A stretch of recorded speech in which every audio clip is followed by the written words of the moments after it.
I look up, dragons, dancers, and horses are all in my eye span. All I can hear is bands and various upbeat music. This is a celebration of my hometown that I look forward to each and every year. Today, I'm going to inform you on the history of Portland's Rose Festival Parade and all the important concepts having to do with the parade.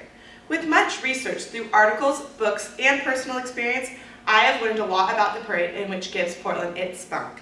Today, I will be sharing with you the differences between Portland and Pasadena's Rose Parades, the history of Portland's Rose Festival Parade, floats in the parade, how the court works, and sharing with you all the other fun events incorporated into this parade.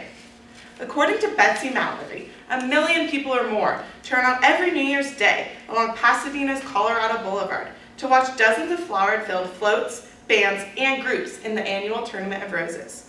Although Pasadena's parade is the only one nationally televised each year, both of these parades are such big events that people can camp out on the streets and able to get front row seats for these events. This is a common factor between both parades. Coming from Portland, Oregon, we've had our own Rose Parade to boast about. Although similar, they're very different. According to experts from Marching.com, the Portland Rose Festival Grand Parade is the second largest all-floral parade in North America and the single largest spectator event in Oregon. Both of these parades are with roses, but both parades also show different cultures of two completely different cities. Portland's Rose Parade is to show off the unique cultures and community aspect of the city.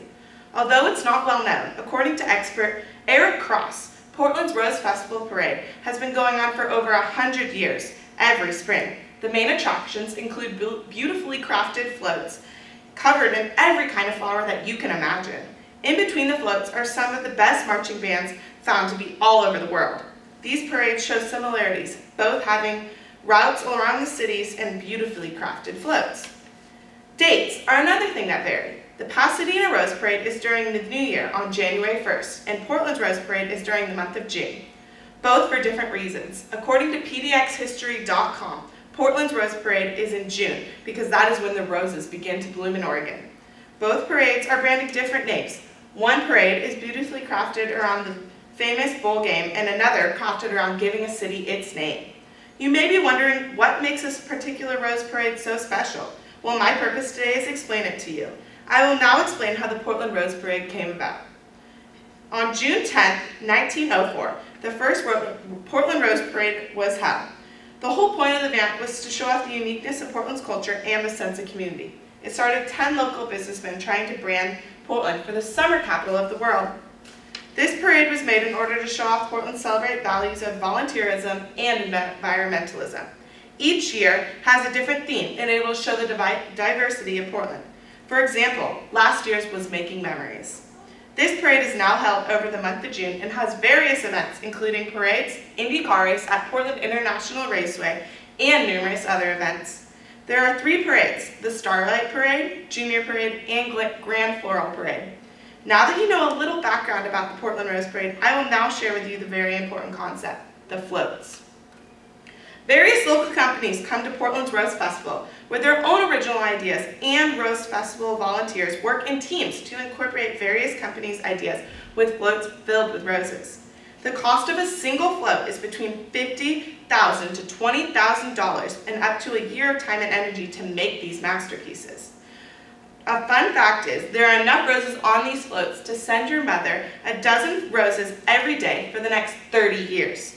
Believe it or not, everything is built from scratch. All floats are original ideas built from the ground up. Some examples of famous floats each year are the Oregonian, our local newspaper, Fred Meyer, our local grocery store, and even Alaska Airlines. I have told you about the importance of the floats and how they are made. Now I will inform you about the court. The court consists of one representative from each high school to be the princess representing their school.